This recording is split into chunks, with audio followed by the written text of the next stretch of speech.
Hello, masters and humans, I suppose. Welcome back to one of our weekly Tensura Season 2 discussion videos.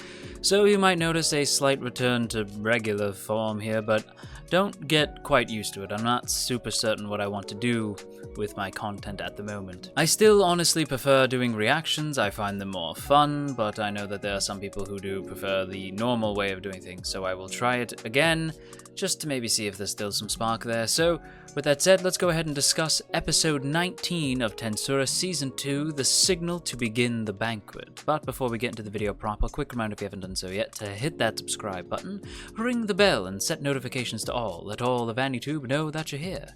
And without further ado, let us begin. This episode certainly had a lot going on in terms of the battles taking place. It felt as though we finally returned to that the element of tensura that I find so enjoyable, and that being the grand scale combat, especially the stuff that we saw in the previous first half of Season 2.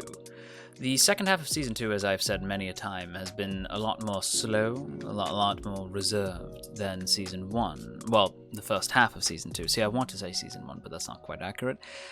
Season 2 Part 1, I suppose.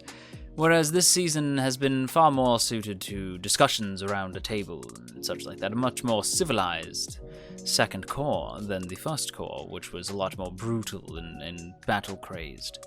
Whereas this half is much more, focused on chit-chat, which is fine, and there's certainly welcome to be had there. Tensura really does know how to handle its sort of roundtable discussions and its more slice-of-life elements. But I feel as though, personally, I'm far more interested in a lot of the action that takes place. I feel as though few isekai and action series in general handle this grand scale of combat in quite the same way that Slime does. Tensura's always had a good job, has always rather done a good job of explaining where characters are, how they got there, what they're doing, where they are on the battlefield. You have a general sense of where everyone is, and even though war can be chaotic and a battlefield is very much an intense area where it's hard to even pass who's enemy and who's foe, like who's friend and foe, who's enemy and ally, and it's very difficult to pass who is who. When it comes to Tensura, it's always been rather easy, and I have to applaud them for that. I think they do a very good job, and this episode is no exception. The fact that it is actually set on Geld's former home is actually quite some poetic justice. If you recall, it was Geld and the orcs who were first manipulated by Clayman and the clowns, and that's what set off the events of the end of the first half of Tensura, Season 1. And we see Geld now, as an ally, but back then he was very much part of the orc army. And that it's rather fitting that this final battle with Clayman's forces would take place on Geld's former soil, this is where Geld once called home, and it was destroyed, sure, by Rimuru's hand, but not so much Rimuru. It was more so the fact that Clayman manipulated them into doing that. He's the true evil and the one truly responsible for the fall of Geld's home, and so the fact that it will be held here, I think, is very poetic justice. And Geld does get quite a bit to do this week. We later see him team up with Phobio, and that's going to prove to be a rather fun fight against the clowns. But Geld does certainly get a lot this week, and I like Geld quite a bit. I don't really talk about him a terrible amount, and I think his design, if I might go slight design time, not very design time, mind you, but slight design time, and I feel as though Geld's design is one that we don't talk about enough. It's a very simple design, right? A orc inside of knight's armor, but when you look at it, Geld is wearing this suit of armor, which is so normally associated with heroes, and when you think of a hero in a suit of armor, you're usually thinking of a human being, or perhaps an elf. But in this case, it's an orc, and an orc that is more modeled after a sort of warthog, right? And that just sort of makes Geld stand out from the crowd, right? Along with Geld's, allies, but we don't, we're not looking at the other orcs, we're looking at Geld. And I think that distinction is rather interesting, this idea that he is beast, but in his warrior status, he is a man, he's a human. in his heart, right? He might be a beast, but at heart he's a good person. Geld is a genuine hero, and I've always rather appreciated his design for that. And I am excited to see him team up with Phobio and go toe-to-toe with the clowns. I certainly hope Geld and Phobio manage to take them down. The clowns, not a fan. You know, I'm not personally a fan. I've seen many a clown in my time. Oh, let me tell you, I have seen a clown in my time, and I don't like them. Worked with clowns, terrible job, terrible gig, never clean a clown home. Now, if you're a butler, for the love of God, if you are offered to spend time in a clown home, say no. But, you know, with that aside, it is very encouraging that Geld might be teaming up with Phobia to take the clowns down. And honestly, a lot of the Beastketeers have much to do this week. It's interesting because we see how Albus and Benimaru sort of have this little moment, which I like. You know, I've said before that I am the shipping guy, right? I'd rather enjoy my characters to be in relationships, and I like to, you know, see which character I can pair up with another character. It's fun, right? It's fun to me. That brings me a great amount of joy. And seeing Albus and Benimaru get this little moment, I was like, oh, is this going somewhere? This is cute. I like this. Right? That had my attention. That had my intrigue.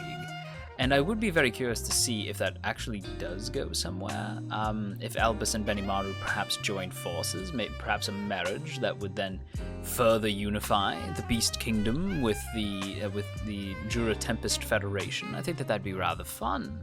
And I think Albus and Benimaru would make a rather good pair. They're both so battle-focused, they're both rather strong, they have this sort of coy sense of humor. I think Albus and Benimaru would very much be a good pair because they'd always challenge each other, you know, not in an aggressive way, but they'd always try to one-up the other, you know. I think that dynamic is rather cute, and I would like to see, you know, this Oni character get together with this snake girl, and I know that my buddy Sun Wu is rather against snakes, you know, he's not a fan of snakes, but I assume he might have a soft spot for Albus, as the rest of us do.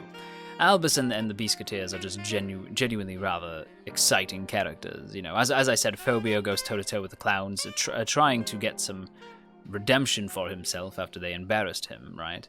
Albus then later on goes toe-to-toe herself with Yamza, with of course some backup from Gobta and the squad, which I am relieved about, because I feel as though Albus versus Yamza alone was certainly even, but Yamza plays a lot more dirty and you know, almost got Albus, but thankfully with the intervention of Gobta, Albus is safe. And I do think that the scene with Gobta jumping in to save Albus was rather funny, as he was very much like, oh wait, I just realized I can't actually fight Yamza. Can't actually fight this man. Albus, take over. And, you know, Albus plays coy. Again, it's part of the reason why I think her and Benimaru would make such a great pair, right? When Albus notices that Gobta is clearly trying to pass the buck back to Albus after he just saved her, she is sort of like, no, I'll let you fight. And Gobta's like, no, I am quite fine. I will take my party members and we will head elsewhere. But Albus, you know, they stay to watch Albus fight Yamza, you know, serve as some potential backup. And Yamza himself, it's interesting, right? Because I only truly knew him as the angry swordsman. But he knew that Clayman would simply just kill him if he loses, you know? Like, he knew what he was going up against. He knew that Clayman would simply just strike him down if he went back and he lost, right? So he himself is desperately attempting to stand his ground and try to escape. He's not even really interested in whether or not Clayman lives or dies. He's not really interested in helping. He's just looking out for himself, and honestly, that's probably wise. I may not like Yamza as a character. I do think his design is rather unique, but it's a bit messy. When I say messy, I shouldn't say messy. It's sort of loud. It's busy. It's a rather busy design. I do like the ice sword, but that's about as far as it goes. He's like an angry Todoroki swordsman, you know. It's not sure how I feel about him. But Yamza likely made the smart choice to try to run away, but unfortunately he ran into Albus, you know. And Albus, again, is the one taking charge from Benimaru. Benimaru essentially told the Beastketeers to go where they please and fight as they please, and that led us here. And it's funny to me to see how they all went off in their own different direction, and they're all fighting in this grand battle, right? We see Sufia team up with Gabiru at one point to take on that sort of father-son duo, and Gabiru immediately takes down the flyers that got caught up in the trap that Geld and his men had made, where they all, like, all of Clayman's soldiers simply fall through the earth, you know, and then the remainder who can fly, Gabiru just essentially impales with the trident. And it's rather cool. We get to see this big vortex crash moment, which was animated beautifully, by the way. Absolutely stunning, gorgeous animation. I was very impressed. And then we see just how Sufia shows up. Sufia can fly, by the way. I thought that was rather odd. I hadn't seen that before. I don't remember seeing that before, at least. And I was like, Sufia can fly. Why?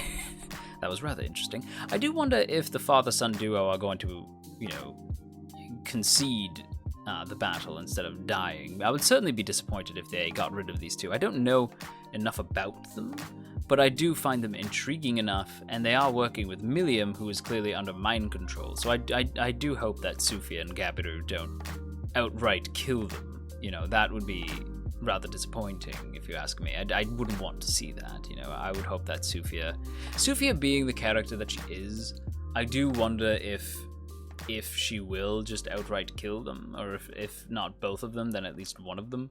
I am at least a little concerned about that particular outcome, but I suppose we'll have to wait and see on that one. That said, Gabiru teaming up with Sufia is rather fun, and you could tell he's a bit of a show-off. You know, he just had his big vortex crash moment, and the animators really went in, and, you know, Gabiru is feeling himself just a little bit. My friend Gabiru. I do like Gabiru quite a bit. Perhaps it's because he is voiced by the same Seiyu who does Kazuma from Konosuba, which, you know, definitely gives him brownie points. But still, yeah, the Sufia-Gabiru fight was Sufia and Gabiru versus the father-son duo. That fight should be rather intriguing. I'm enjoying what I'm seeing so far from Albus and Yamza, and of course with Phobio and Geld versus the clowns. And Benimaru is just sort of observing, right? He's watching over the battlefield and taking stock. And it's funny because the father-son duo rightfully point out that Clayman's forces went down rather easy. And it is very much a one-sided fight, to be fair. Like, this is a supremely one-sided battle, for the most part. And the father of the father-son duo is calling Clayman's forces weak. And the son rightfully points out that, well, no, it's not that they're weak. In fact, they're quite strong. The difference is that they have better leadership.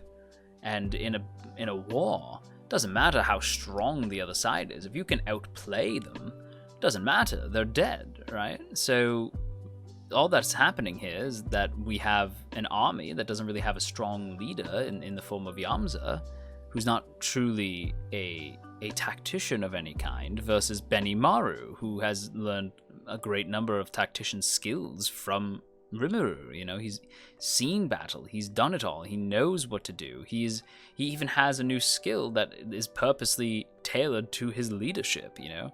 So it all comes down to the fact that, while yes, it's very one-sided, Benimaru simply outplayed them.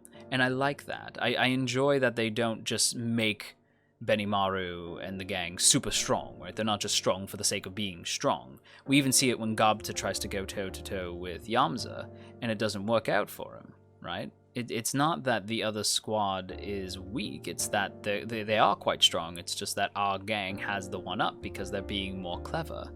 And I really enjoy that, you know? That makes me a lot more engaged with the battle, as it's not necessarily that they're stronger, just that they're smarter, but that their smarts, their luck could run out, and suddenly we're in a much more dangerous situation. You know, it's something to keep an eye on. And speaking of dangerous, I should state that Shuna, at one point in the very beginning of the episode, voices concern for Soe and Hakuro as they intend to tackle Clayman's castle. As the battle is going on, those two are intending to go in and fight Clayman.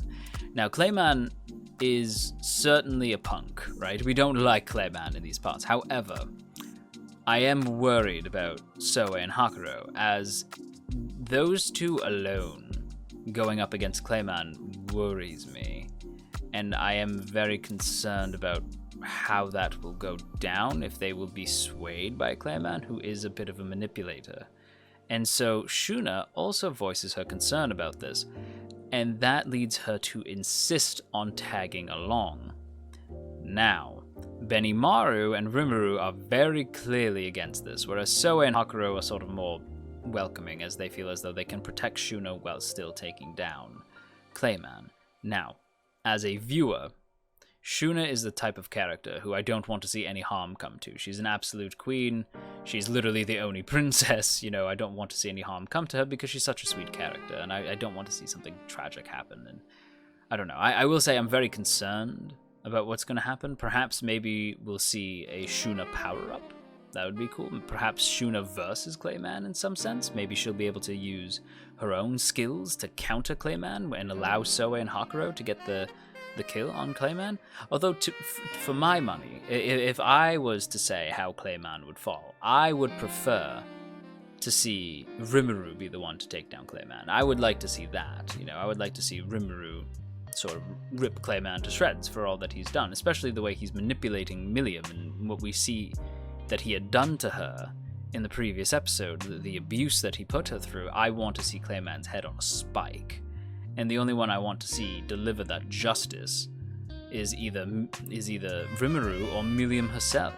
I would love that, if Rimuru could sort of break the spell on Milliam and have Milliam just kick the living hell out of Clayman, tussle with him and rip his damn head off. I would rather enjoy that, because Clayman truly has been quite abusive to Milliam, and I feel as though Milliam should be the one to take her power back, as it were, and really stand up for herself, as I feel as though Milliam is a fan favorite. She's certainly one of my favorites in the show, and I would like to see her sort of get back to her former glory. But, that's just my opinion on this week's episode, so yes, that's it. I certainly hope you enjoyed. If you did, then be sure to hit, of course, the like button. Leave a comment down below, and do let me know which you prefer. Do you prefer reactions, which is far more my favorite type of content? If it comes to either reactions or discussions, I prefer personally reactions, but I understand if people would prefer discussions. I can certainly work with that as well. It's up to you. I do want to hear what you all think, so do let me know in the comments below, and of course let me know your thoughts on this week's episode as well. Where are you at with Tensura? Do let me know. But before we go, as always, I have to give a big thank you to my masters. Look at these beautiful people, these legends, the former T Squadron, absolute heroes and legends in their own right. Thank you so much. And if you would like to join them, it's $1 either on Patreon, or if you hit the join button right beside the sub button and become a member of the channel. And if you do that, you get a nifty little badge next to your name, just to let people know that you too are one of my masters, and I thank you tremendously. But with that said, everybody, that is it for me, so I'm going to go, and until next time, clean your room. It's filthy.